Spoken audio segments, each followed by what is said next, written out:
Los resultados que obtenemos a partir de la aplicación de la ley de Biot-Savart al campo magnético que genera una corriente eléctrica nos permite calcular la fuerza en ejemplos como este, y aquí me refiero particularmente a la fuerza entre alambres paralelos portadores de corriente. Fíjense que están estos dos alambres y ambos portan una corriente y estas corrientes van en el mismo sentido. A una la llamé I1, la otra es I2 y también tenemos la separación entre los portadores de corriente que es de 10 centímetros. Aquí a la derecha, fíjense que les estoy representando el campo magnético. Recuerden que el campo magnético rodea a la línea de corriente y lo podemos representar de esta manera como si fueran círculos concéntricos, donde cada círculo pues son líneas de este campo magnético y en cada punto de estos círculos hay un vector que representa, bueno, estas flechas representan uno de esos vectores, por ejemplo, en este punto o en este punto, que van siendo tangentes al círculo. Entonces, pues el campo magnético se ve como un vórtice que está alrededor de la línea de corriente eléctrica. El sentido en que apuntan las flechas de este campo magnético está relacionado con el sentido de la corriente que está circulando por la línea conductora.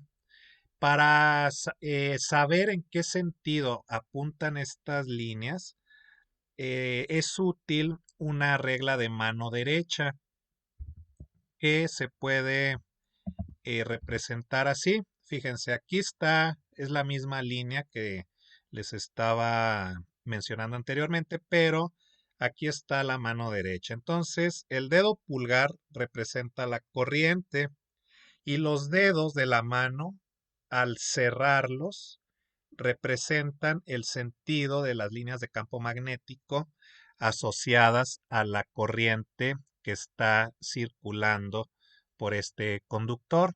Este es, digamos, una regla de mano derecha adicional a la que ya les había mencionado que aplica con partículas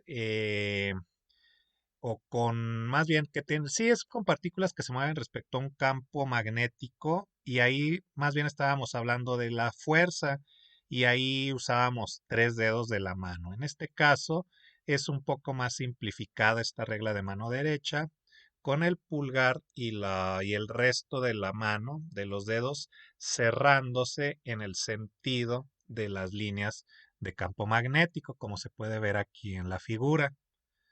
Bueno, entonces, esto es en cuanto a a esta regla de mano derecha y el sentido de las líneas del campo magnético.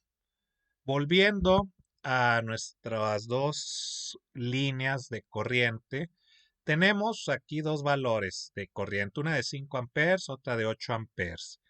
Primero, queremos averiguar cuál es el campo magnético que se genera debido a la corriente I1 y cuál es su magnitud acá en la región donde está la línea donde va la corriente I2.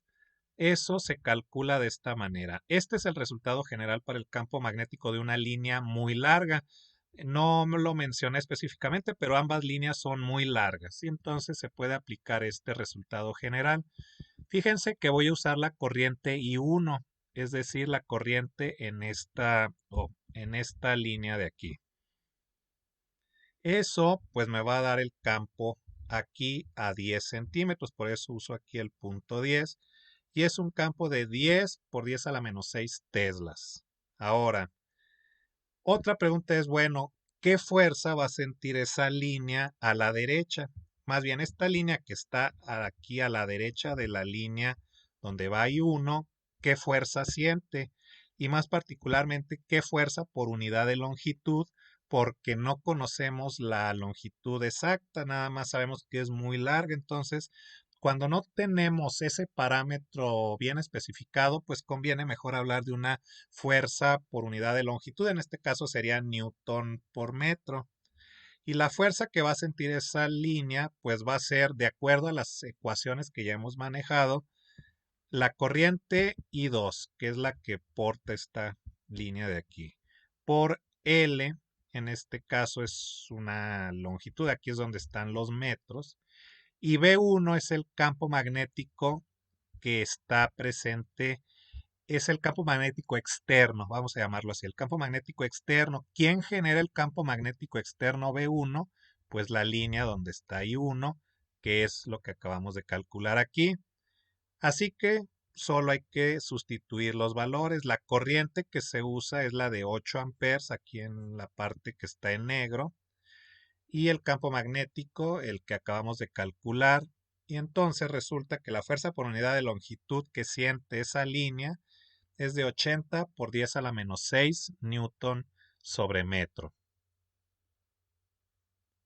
Ahora, ¿cuál es el campo magnético que genera la línea que lleva la corriente I2, pero ahora en la región donde está la otra línea, es decir, a la izquierda, donde pasa la corriente I1? Para eso, pues es la misma ecuación, pero ahora con la corriente I2. La distancia, pues es la misma, porque las dos líneas de corriente no se han separado, no se han movido. Entonces aquí están 8 amperes, hacemos las operaciones y resulta ser de 16 por 10 a la menos 6 teslas. Ese es el campo que está presente en la línea que porta la corriente I1, sería el campo externo a esa línea. ¿Qué fuerza por unidad de longitud va a sentir?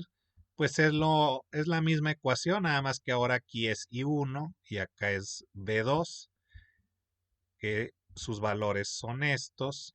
Y al hacer la operación, fíjense que llegamos al mismo resultado que en la otra línea, 80 por 10 a la menos 6 newton sobre metro. Es decir, se cumple la tercera ley de Newton, en que nos dice que las fuerzas pues son de la misma magnitud, pero van a ser eh, en sentido contrario, aunque aquí nada más estamos hablando de la magnitud. La fuerza por unidad de longitud que siente una de las líneas es la misma que siente la otra línea.